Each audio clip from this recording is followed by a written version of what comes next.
Crypto is going to crash and could take your savings with it.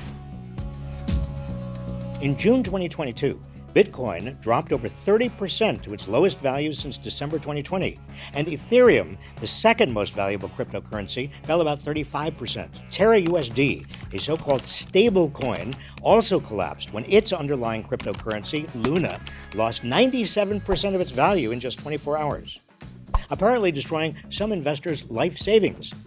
The implosion helped trigger a crypto meltdown that erased $300 billion in value across the market. As cryptocurrency prices plummeted, Celsius Network, an experimental cryptocurrency lender, announced it was freezing withdrawals due to extreme market conditions. Now, these crypto crashes and freezes have fueled worries that the complex crypto banking and lending system is on the brink of ruin. But this crash shouldn't surprise anyone familiar with the industry, or anyone who remembers the financial crashes of 1929 and 2008.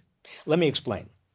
In the murky world of crypto decentralized finance, known as DeFi, it's hard to understand who provides money for loans, where the money flows, or how easy it is to trigger currency meltdowns. There are no standards for issues of custody, risk management, or capital reserves. There are no transparency requirements. Investors often don't know how their money is being handled. Deposits are not insured.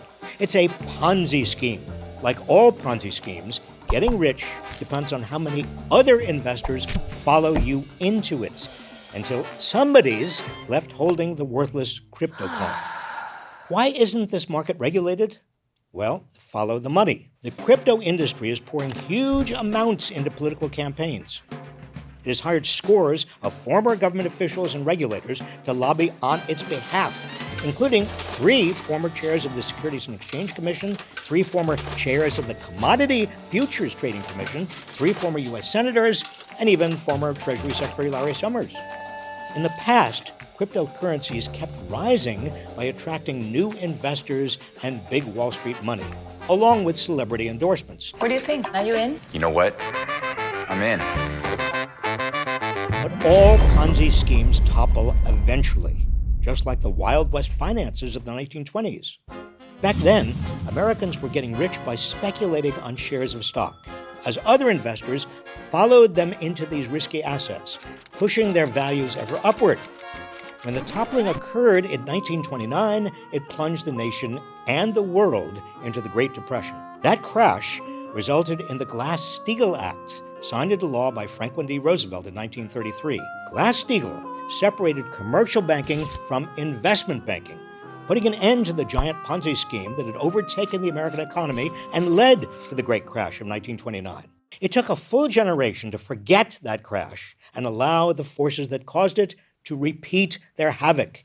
By the mid-1980s, as the stock market soared, speculators noticed they could make even more money if they gambled with other people's money, as speculators did in the 1920s. They pushed Congress to deregulate Wall Street, arguing that the United States financial sector would otherwise lose its competitive standing internationally. The final blow was in 1999, when the Clinton administration succumbed to intensive lobbying and ditched what remained of Glass-Steagall. With its repeal, American finance once again became a betting parlor. Inevitably, Wall Street suffered another near-death experience when its Ponzi schemes began toppling in 2008, just as they had in 1929. While the U.S. government bailed out the biggest banks and financial institutions, millions of Americans lost their jobs, their savings, and their homes. But only a single banking executive went to jail.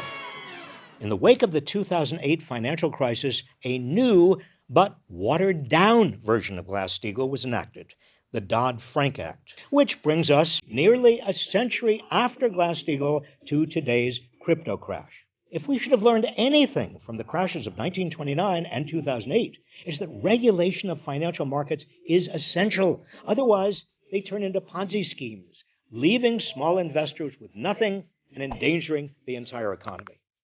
It's time for the Biden administration and Congress to end the crypto Ponzi scheme. In the meantime, share this video so your friends and family don't fall for it.